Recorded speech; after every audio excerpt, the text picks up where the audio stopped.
श्री शिवाय नमस्तुभ्यम। हम सबको पता है कि 24 फरवरी को माघ पूर्णिमा का बहुत ही विशेष दिन है और ये वीडियो आपकी कितनी भी पुरानी और कितनी भी बड़ी मनोकामना को बहुत जल्दी पूरा करने के लिए कुछ नहीं करना है। आपको लेने होंगे काले तिल और 1 लोटा जल। छोटा सा उपाय करिएगा इस पूर्णिमा के दिन महादेव का एक प्यारा सा नाम लेकर के, जिससे आपकी जो भी मनोकामनाएं होंगी, जो भी विशेष होंगी, बहुत जल्दी महादेव पूरी ज़रूर करेंगे। ठीक है, करिएगा ज़रूर। कहाँ पे हमें करना है, क्या नाम लेना है, पूरी बात बताऊंगा, तो वीडियो को भी आप पूरा देखिएगा। ठीक है, चलो समझते हैं। यहाँ पे आपके सामने स्क्रीन पे दिख रहा होगा काला तिल। ठीक है, बहुत ज़्यादा मात्रा में नहीं लेना है, 1 चुटकी काला तिल लोगे। अब उसमें 11 आ जाए, 21 आ जाए या 101 आ जाए, उससे दिक्कत नहीं है। ठीक है, काला तिल लेंगे। काले तिल के बाद में आपको 2 चावल के दाने भी लेने होंगे, जो कहीं से टूटे ना हो, कहीं से खंडित ना हो, खड़े खड़े चावल के दाने हों। उसके बाद में 1 तांबे का लोटा लेंगे जिसमें जल भरना। ठीक है, जल को भरने के बाद में मैंने जो आपको 2 चावल दिखाए हैं, उन 2 चावल के दानों को इसी कलश के अंदर डाल देंगे। जो काला तिल है वो इस कलश के अंदर नहीं डालेंगे। ठीक है, और लेंगे और साथ ही साथ 1 बेलपत्र लेना। बेलपत्र बहुत ही प्यारी हो, बहुत ही सुंदर हो, और पहुंच जाएंगे महादेव के शिवलिंग के पास में। जो बताऊंगा मेरी बात बहुत ध्यान से सुनेंगे। आपके पास में जो काला तिल है ना, उस काले तिल को सबसे पहले महादेव के शिवलिंग के ऊपर समर्पित करना। सबसे पहला काम यही होगा कि काले तिल को समर्पित करेंगे। काले तिल को समर्पित करने के बाद में चंद्र मौली महादेव, फिर से बोल रहा हूं, नाम को नोट करिएगा।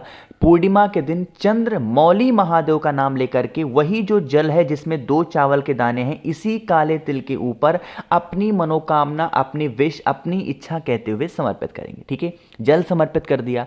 समर्पित करने के बाद में आपके पास में अभी 1 बेलपत्र है कि नहीं है? जब आपकी पूजन पूरी खत्म हो जाए, जो कुछ भी आपको चढ़ाना हो, जो कुछ भी मांगना है, सब कुछ मांग लिया, उसके बाद में उस 1 बेलपत्र को माता अशोक सुंदरी के स्थान पे इस कामना से समर्पित करेंगे कि हमसे जो भी गलतियां हुई हो, जो भी भूल हुई हो, आप हमारी उस भूल को माफ़ करें और हमारी जो मनोकामना है आप उसे पूर्ण करें। ठीक है, नाम याद रखेंगे, चंद्र मौली महादेव के नाम से इस पूरे उपाय को करना है। इस पूर्णिमा तिथि पे शाम के टाइम पे प्रदोष काल में जो भी व्यक्ति कर लेगा, उसकी सारी इच्छाएं, सारी मनोकामनाएं बहुत जल्दी पूरी होंगी। ठीक है, तो आप सभी लोगों को इस उपाय को ज़रूर करना। तो यहाँ पे पहले उपाय की बात हो गई है, आगे बढ़ते हैं। अब इस वीडियो में हम लोग अपने दूसरे उपाय की तरफ, और ये जो दूसरा उपाय है ये भी बहुत स्पेशल है, क्योंकि यह उपाय होगा धन संपदा के लिए। माँ लक्ष्मी का वास आप पे घर में नहीं है, बहुत ज़्यादा परेशान हो गए हो, तो यहाँ पे महादेव का एक स्पेशल सा नाम लेंगे इस पूर्णिमा के दिन,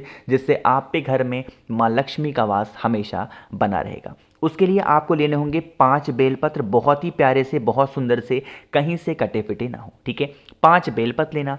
साथ ही साथ आपको लेना होगा 1 कमलगट्टा। अब धन संपदा का उपाय कर रहे हो तो कमलगट्टा तो लेना ही है, तो 1 कमलगट्टा भी ले लेने।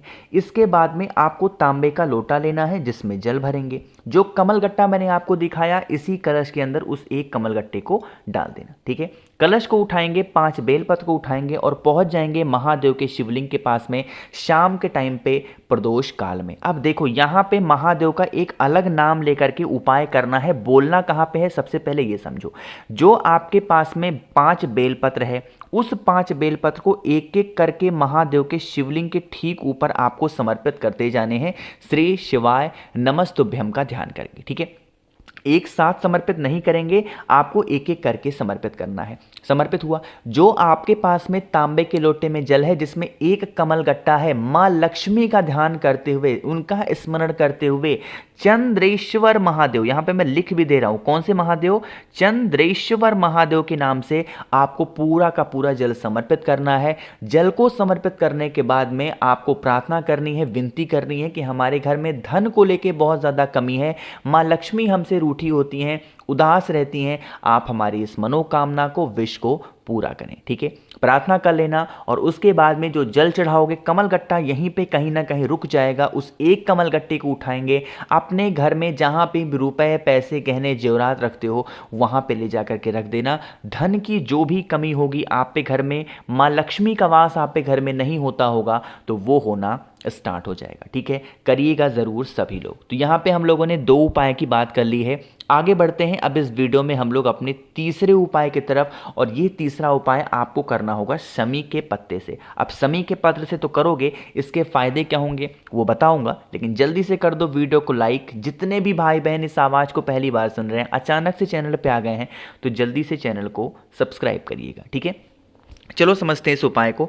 अब इस उपाय के लिए हमें समी पत्र चाहिए होगा, ठीक है। कितने? 3 समी के पत्ते लेना। मेरे जितने भी भाई बहन वीडियो देख रहे हैं, अगर आपको समी का पत्ता नहीं मिलता तो समी पत्र के स्थान पे आपको 3 चावल के दाने भी ले लेने हैं, ठीक है। ले सकते हैं दोनों में से कोई भी, और साथ ही साथ एक तांबे का लोटा लेंगे जिसमें जल भरना। अब यहाँ पे एक क्रम है, एक नियम है जो बताऊंगा, मेरी बात बहुत ज़्यादा ध्यान से सुनेंगे, ठीक है। आपके पास में 3 समी का पत्ता है या फिर 3 चावल का दाना है कि नहीं है? आपको आपको क्या करना है, पहुंचना है महादेव के शिवलिंग के पास में, फेस रखना होगा उत्तर दिशा, नॉर्थ डायरेक्शन। आप जब पहुंचोगे ना तो महादेव का चौखट होता है। आपको जो 2 समी पत्र मैंने दिखाए ना, एक समी का पत्ता आपको इस दिशा में और दूसरा समी का पत्ता दूसरी चौखट पे, यानी कि एक साइड में एक समी पत्र, दूसरे साइड में दूसरा समी का पत्ता समर्पित कर दोगे, ठीक है। अभी आपके पास में एक समी का पत्ता बचा है। उस एक समी के पत्र को, आपको पता है कि ये जो जगह होती है ये है माता अशोक सुंदरी का स्थान, और ये जो जगह होती है ये है माता का हस्तकमल। इन्हीं दोनों जगहों के बीच में एक खाली जगह होती है। उसी खाली स्थान पे आपको क्या करना है, जो एक समी का पत्ता है उस एक समी पत्र को आपको इसी खाली स्थान पे रख देना है, और 1 लोटा जल महादेव के शिवलिंग के ऊपर श्री शिवाय नमस्तुभ्यम का ध्यान करके समर्पित करना, ठीक है। जहां जहां मैंने समी पत्र को बताया है रखने के लिए, अगर आपके पास में समी का पत्ता नहीं है तो उसकी जगह पे उसी स्थान पे आप चावल का एक एक दाना भी रख सकते हैं। यह उपाय उससे भी पूरा माना जाएगा, ठीक है। करके देखिएगा, जिससे आप पे घर में माँ लक्ष्मी का वास बना रहे, कोई भी दिक्कत आप पे घर में ना हो, जो भी कठिनाइयाँ हो, जो भी दिक्कतें आप पे घर में आती हैं, वो सारी की सारी समस्याएं आपकी खत्म ज़रूर होंगी, ठीक है। करिएगा आप सभी लोग इस तीसरे उपाय को। आगे बढ़ते हैं एक बहुत ही छोटे और बहुत ही आसान से इस चौथे उपाय की, जो कि पूर्णिमा का सबसे ज़्यादा फेमस और सबसे ज़्यादा अच्छा उपाय माना जाता है, ठीक है। कहोगे भैया इस उपाय के फायदे क्या होंगे? इस उपाय का सिर्फ एक फायदा है, और वो फायदा है बीमार इंसान को ठीक करने के लिए आपको इस उपाय को करना है, ठीक है। उसके लिए आपको लेना होगा दूर्वा, जो हरी दूर्वा होती है, 21 हरी दूर्वा आपको लेनी है, 21 ले लिया। लेने के बाद में आपको एक तांबे का लोटा लेना है जिसमें जल भरेंगे। जो आपको दूर्वा दिखाई इस कलश के अंदर नहीं डालेंगे, और पहुंच जाएंगे महादेव के शिवलिंग के पास में। जो मैंने आपको दूर्वा दिखाई है उस दूर्वा को माता अशोक सुंदरी के स्थान पे आपको रख देनी है अच्छे तरीके से, ठीक है। क्या करोगे? माता अशोक सुंदरी के स्थान पे आपको उस दूर्वा को अच्छे तरीके से रख देना, ठीक है। लेकिन यहाँ पे रखने से पहले आपको एक चीज़ का ध्यान रखना है। वो ध्यान क्या है? जो इंसान आप पे घर में बीमार पड़ा हुआ है, उस इंसान के ऊपर से 7 बार आपको उस दूर्वा को, आपको एक नाम बोलना होगा, और वो नाम है बालचंद्रेश्वर महादेव के नाम से। जो इंसान बीमार है उसके ऊपर से 7 बार घुमाओगे। कितनी बार?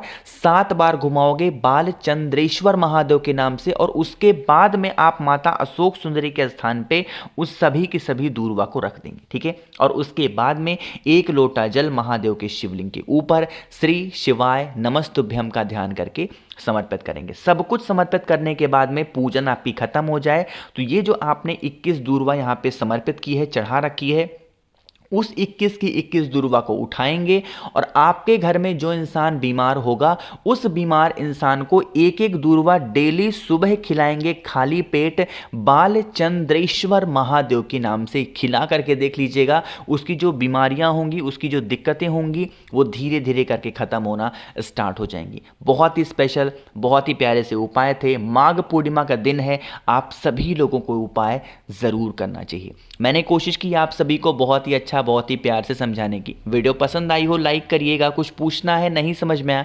नीचे कमेंट सेक्शन में पूछें। मुझसे बातें करनी है आपको तो नीचे ज्वाइन का बटन दिख रहा होगा, उस पर क्लिक करके बातें कर सकते हैं, या फिर आप हमें इंस्टाग्राम फेसबुक पर भी फॉलो कर सकते हैं, जिसके लिए सर्च करना होगा द नेचुरल प्लैनेट 108। और हाँ, अगर आप मेरी आवाज़ पहली बार सुन रहे हैं तो चैनल को ज़रूर सब्सक्राइब करेंगे। श्री शिवाय नमस्तुभ्यम।